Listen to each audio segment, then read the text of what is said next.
How to stop ads in Mint?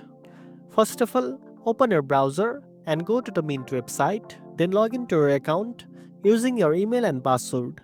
Once you are logged in, click on Settings from the left menu. Inside Settings, scroll down to find the Notification or Preferences section. Here you will see options related to emails, alerts, and ads. Turn off any settings related to promotional emails or advertisements. This will reduce the number of ads you get via email, but Mint itself still shows some ads on the dashboard.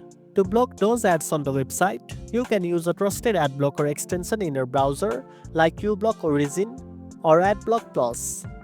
First, open your browser's extension store, search for the ad blocker, and add it to your browser.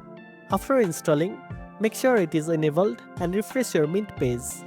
This will block most ads from appearing while you use Mint. Remember, Mint offers the free service supported by ads, so completely removing ads without upgrading to a paid plan is difficult.